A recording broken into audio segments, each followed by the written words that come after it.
Hello everyone. आज हम करेंगे स्टेटिंग of assessment objectives in behaviour terms. मूल्यांकन उद्देश्य को व्यवहारिक रूप में लिखना। लास्ट वीडियो में हमने किया था instruction objectives, learning objectives and assessment objectives. इसका मीनिंग क्या था और इनके बीच डिफरेंस किए थे। तो आज हम करेंगे कि असेसमेंट ऑब्जेक्टिव्स को बिहेवियर टर्म में व्यवहारिक रूप में कैसे लिखा जाता है। आज हम जस्ट इंट्रोडक्शन करेंगे कि व्यवहारिक रूप में लिखना इसका मीनिंग है क्या।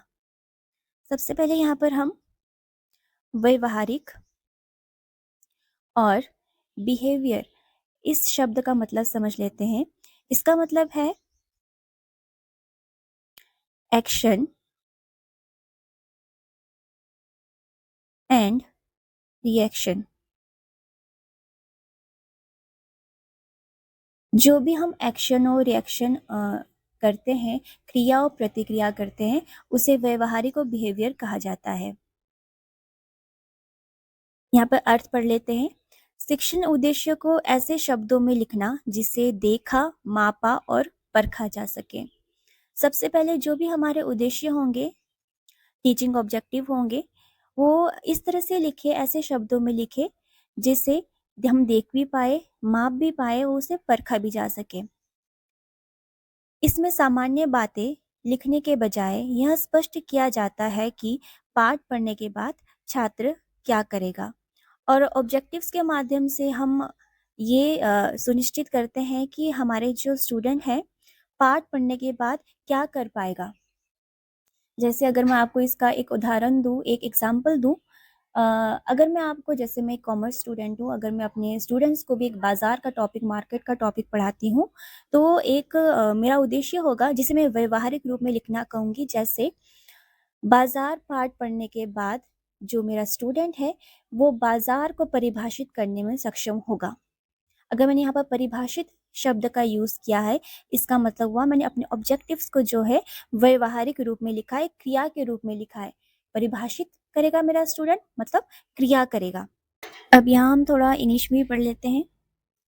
Meaning: this means stating teaching objectives in terms that can be observed, measured and tested instead of writing general statements. It specifies what the student will do after reading the lesson. इसका मतलब जैसे हमने हिंदी में समझा कि हमारे teaching objective ऐसे हो कि वो जर्नल स्टेटमेंट ना होकर ये शो करे, ये दिखा पाए कि हमारे जो स्टूडेंट है वो एक लेसन पढ़ने के बाद क्या कर पाएगा। देखिए यहाँ पर क्रिया कर पाना बहुत मतलब ज़रूरी है। उसमें व्यवहारिक अगर रूप में हम अपने उद्देश्य को लिख रहे हैं। अब करते हैं व्यवहारिक रूप में लिखने का मतलब। नंबर 1, क्रियाओं का प्रयोग। ऐसे शब्द एक्शन वर्ब का प्रयोग करें, जैसे परिभाषित करना, पहचानना, सूची बनाना, अंतर करना, वर्णन करना। अगर आप अपने ऑब्जेक्टिव्स को व्यवहारिक रूप में बिहेवियर टर्म में लिख रहे हैं तो आप ये ज़रूरी है आपको कि आप एक्शन वर्ब का यूज़ करें।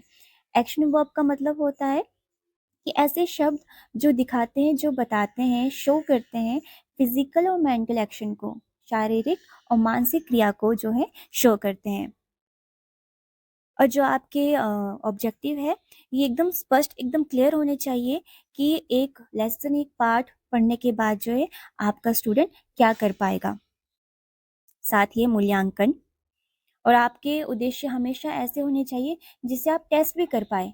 देखिए ना, अगर मैं ये बोलूँगी कि बाजार पाठ पढ़ने के बाद जो है मेरा स्टूडेंट बाजार टॉपिक के बारे में अपने मन में सोच पाएगा, और मन में सोच पाएगा, इसको मैं कैसे देख पाऊंगी? मुझे क्या पता कि मेरा स्टूडेंट अपने मन में क्या सोच रहा है?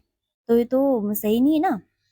मैं तो ना उसको देख पा रही हूँ, ना अगर मैं देख नहीं पा रही हूँ तो मैं उसको मेजर कैसे कर पाऊंगी, उसको टेस्ट कैसे कर पाऊंगी, राइट? तो आपके ऑब्जेक्टिव हमेशा ऐसे होने चाहिए जिससे हम एग्जैक्टली जो है देख पाए, माप भी पाए और परख भी पाए। इंग्लिश में भी है यहाँ पर। Use of action verbs. use words such as define, identify, list, differentiate and describe. Second, clarity, explaining what the students needs to do, evaluation and objectives that can be tested। जैसे हमने हिंदी में समझा कि आपके ऑब्जेक्टिव इस तरह के होने चाहिए जिससे आप इवेल्युएट भी कर पाए। तो आगे हम करेंगे कि व्यवहारिक रूप में हम अपने ऑब्जेक्टिव को कितने तरीकों से लिख सकते हैं।